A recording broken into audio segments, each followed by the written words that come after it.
next video, yes, I had the same clothes on. I just stood out here and kept going. Okay, my tripod is doing weird things. It's lost a screw somewhere and it keeps wanting to drop the camera. So before I get started on this video, which is going to be more positive, but I was kind of in shock over some of these TikTok videos, where, you remember my video? I did a video about EBT queens. Let me tell you, now to clarify, I was not talking about the people who really need a system, not the people who are sucking off the system and they think that's going to be their income for life. That's what these people believe. And they think they're entitled to it, and they're not. That was not what it was created for. It was created for our citizens, not all the illegals. The illegals are sucking the system dry. That's probably why a lot of those food stamp things are gone now. Your benefits are gone because all the people sucking on the system who are running it dry, and the people who really need it can't get to it anymore. So, yeah, this is a sad thing. Innocent people are being hurt by these crazy EBT queens. But I saw this video about this one. She's sitting in her car. She's got her purse right, and she goes, I ain't got no more food stamps. And she said, I just don't got no more. She said, but here, she said, look at this. And she's pulling things out of her purse. She goes, look at this. She said, this stuff was $7. And she's yelling, and she's pulling one thing after another out. And she pulls out. She goes, and here's the. I think she was saying this was the kicker. She pulls out a package of ribs. I think it was. Of meat out of her purse, and she goes, and she turns around, she goes, you see, no label. She goes, that's the way you keep from being caught. You take the label off. And she's bragging about stealing all this stuff and putting it in her purse and getting away with it and telling other people how to steal meat from the store. Because, oh God, after her manicure and all her other benefits, her free cell phone and her manicure, she doesn't have any food for her children. I mean, I can't even believe they're down to bragging about telling other people how to steal. I hope she ends up arrested. Then let's see how her income falls, right? Anyway, I just couldn't believe it. It's like, you gotta be kidding me, you people. And you thought I was being harsh about EBT queens? Honey, I wasn't being harsh. And I wasn't talking about the people who really, really, really, really do need that. It was meant to be a temporary fix. It wasn't really meant to be a lifetime income. It was meant to be a temporary fix to get back on your feet. But they're not trying. Anyway, that's neither here nor there. But I just wanted to. That was a video I saw this morning. Oh my God, you gotta be kidding me. Like, somebody arrest this woman. Okay. I had planned that after I finish the book I'm writing, and I'm editing now. In editing, I may find places I can flesh out a character or something. So there may be things added to it, or there will be things added to it. There's also a lot of stuff taken away as you try to be more concise in your wording and things like that. So the word count is kind of like that's the word count I ended with. The first draft was over, but when you take away all this and you add a bunch of all that, I don't know what the word count is going to be. It could be 20,000 more than it is now. But I'm going through editing, developmental editing, which is story editing. You're trying to see if your story makes sense and that kind of thing. And if you don't leave somebody hanging, like you start something with a character here and you never mention it again, and it's like, well, whatever happened with that? It seemed like it was important. Right? Not going to do that. But I've been watching a lot of videos from authors who give a lot of hints about writing as well as editing and how to market your books, which you have to do, unfortunately. It's not hard. It's not easy to somebody to market a book when they don't have any social media. I just have YouTube. That's all I got. Some guys say this is not social media. Social media is all those other things. Well, I don't have all those other things, and I really don't want to. But anyway, so they were talking about you need beta readers. Beta readers. Well, I was going to stop when I finished this book, and I was going and and when it was publishing, I was going to put it down, pull my quilts back out, and make more quilts. Maybe quilt to music like I used to do a little bit here and there. And a beta reader thing, I'm gonna have to take that back up and begin. But I was going to do that, and I had an idea. Well, I over the years, and backyardchickens.com, I've belonged to it for 21 years, and I've had chickens for going on 21 years, but I joined that before I even had chickens.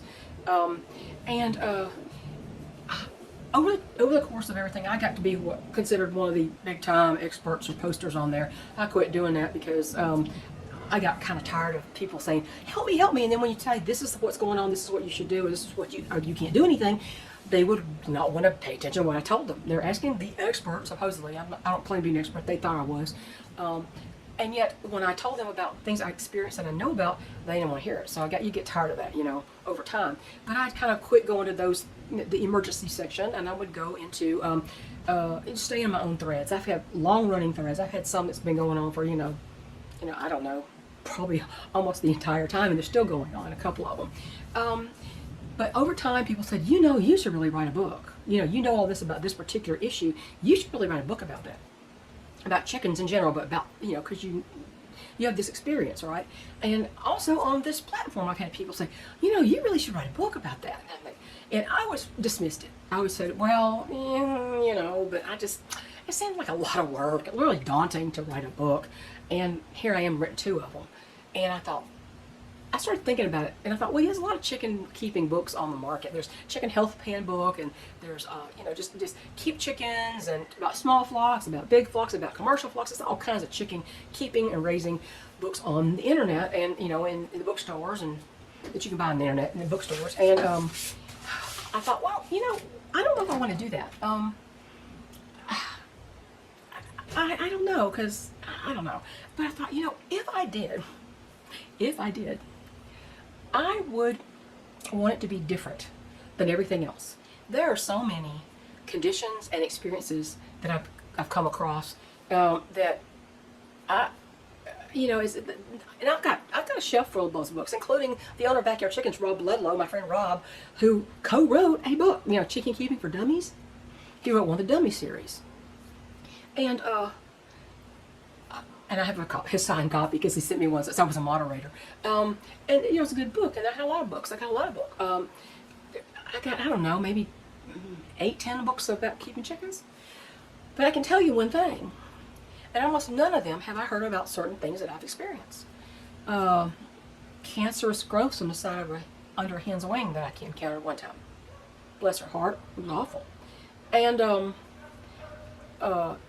sour crop, where the crop becomes like a gassy balloon, and they can't continue eating, and if they eat, they're going to upchuck. If you try to make them, expel that from their crop, they can choke to death in like 2 seconds.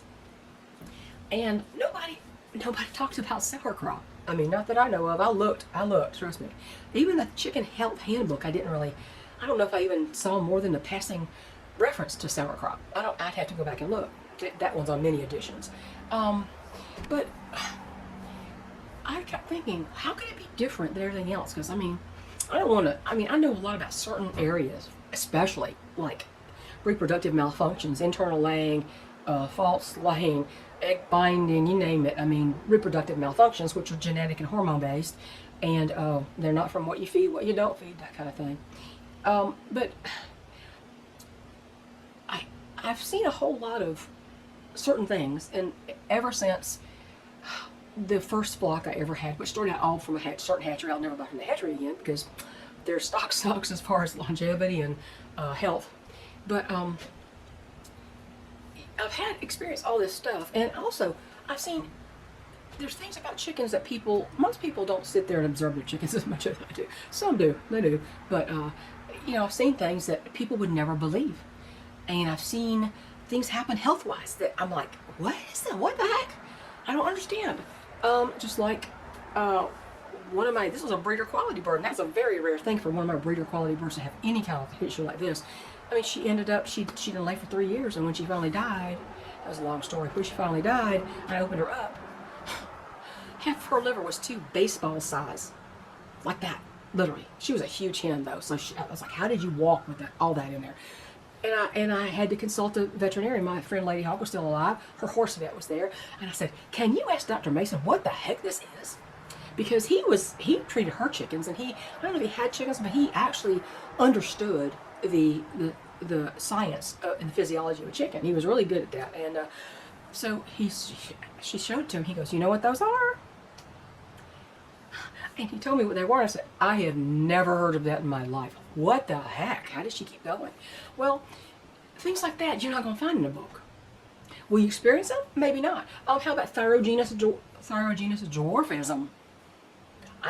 That's a gene. It's genetic. You can't see a carrier of it. They're just big and healthy. But carrier of that gene, if that carrier, and it has a gene and passes it to the offspring, and the other parent has the gene and passes it to the same offspring, you end up with a dwarf. And it's called a semi-lethal gene because they don't live to maturity. Most of the males here have died at 7 weeks old, 6 to 7 weeks old. I had one female dwarf ever. She lived to be 14 weeks old, almost to laying time, and she died. And there's nothing you can do to stop it. They will not live past teenagerhood at all. And I've seen that multiple times. I know where it came from now. It came through my Delaware line. Even the breeder didn't know it was in there. And when I bred the Delaware with my Marvin Stuckel rocks, barred rock hens, one of whom I still have, I ended up with dwarfs. And I didn't know.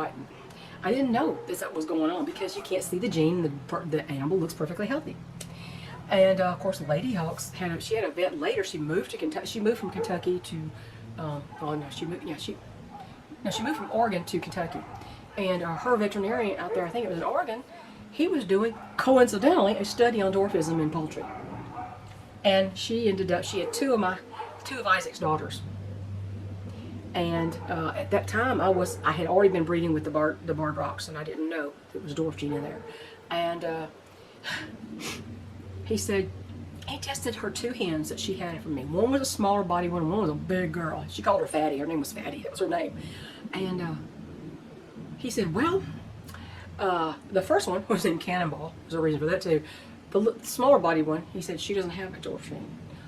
This other one, the big one, he said she carries two. He said before this, we were told we were to understand that it was not possible for a bird to have two dwarf genes because if she ever reproduces, she will always produce a dwarf. He goes, I've never seen that before. It was a monumental opportunity for him to add to his study. My birds. See, that's what I'm saying. My birds give me so many experiences and bring up so many things that I've never seen. So my question is, I'll tell you about the beta reader in a minute. I have a poll in my community section. I want you to go take that if you have time. It's just like 3 questions, that's all. And I've been listening about people say you need beta readers. You've got to have beta readers, and then you need a critique partner. Well, where am I going to find that? Right? A beta reader is like the representation of your audience. It's just a reader. It's somebody who you've got to be able to trust these people. They may have to sign a non-disclosure agreement because they're going to read portions of your book before it's published, and if they so you got to protect your work, right? But they say you need beta readers, and you can get beta reader can be your mother. It can be my son, who does not have time for this because you don't even want to know what kind of crap he has to deal with in school, and he's writing his own book, and they read through it. They tell you if the story makes sense. If it gets really too slow in places, it tells them if they don't understand what a character is about, that they don't understand this character, that you need to flesh it out some. It's just there, you get to know if your story actually paces right, and if it doesn't go off into the weeds, and you actually haven't left things hanging. Yeah, that's what a beta reader does, and they tell you, and beta readers can disagree with each other. Okay, I might love a book that somebody else just didn't like. Can we say Atlas Shrugged? Oh my God, how do I get through that thing? I'm trying. I read it like, when does it get good? But yeah, just probably not my kind of book. But I'm gonna try to keep reading it if I ever get done with my own stuff. So it's just your first critique from somebody who is not you, and it can be anybody. Of course, I would need somebody who really is a good reader anyway, and I can trust to tell me the truth and not steal my stuff. But I think there's a lot of people have beta readers. I mean, there's a young adult fantasy author, Bethany Adazada, and she has multiple beta readers, and she's going to send them half of the book she's just written and let them do that, and then she'll send them the other half later. Well, basically what that would do is you would have to, I would probably do chapters, 1 or 2 chapters, several chapters at a time maybe, send it in a file for a computer for them to read on their computer or something, and I don't know if I'm going to do that though. I'm thinking about it. But has anybody thought about being a beta reader? Because I'm exploring the idea. They keep insisting you need beta readers, and you should never go to full-on editing or to send it to an editor, a professional editor, till you've done all this. And so they just tell you the general overall impressions of the story, what they like about it, and what they didn't like about it, and that's your input there. And then you need a critique partner. Critique partners start with the grammar, the spelling, and all the nuts and bolts there. And then, you know, you've got copy editing, and I couldn't, you don't want to get bored by that. But that's what I'm kind of thinking about here.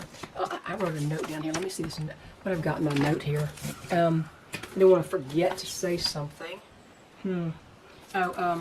Yeah, oh gosh, okay. I was going to, like I said, I was going to quilt. I was going to quilt again, but I've got this little seed for this book idea. I don't know if I'm going to do it or not, but,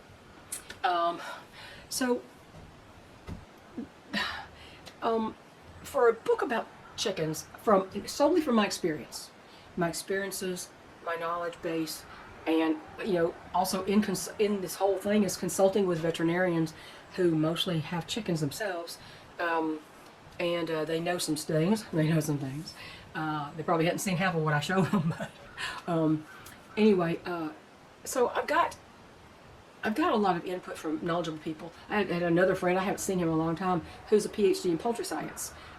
Also, Dr. Peter Brown. He's a PhD. He's not a veterinarian, but he was a vet tech at one time, and he runs a business. And Peter Brown. I've been in contact with Peter Brown recently, and he tells the one that told me that Tallulah's issue was it looked like a bacterial infection to him. So, and I tried to treat her, and, you know, something was wrong that I couldn't fix. And that's the thing about chickens. You can't fix everything. So, let me know if you like that, and if you like the idea, and suggest some names for a book like that. And would you want to be a beta reader? And I gotta go because my battery's dying, but I'm gonna tell you about some clean coffee I've been doing, toxin and mold-free coffee I've been trying. Anyway, take care. I'll talk to you later. Bye.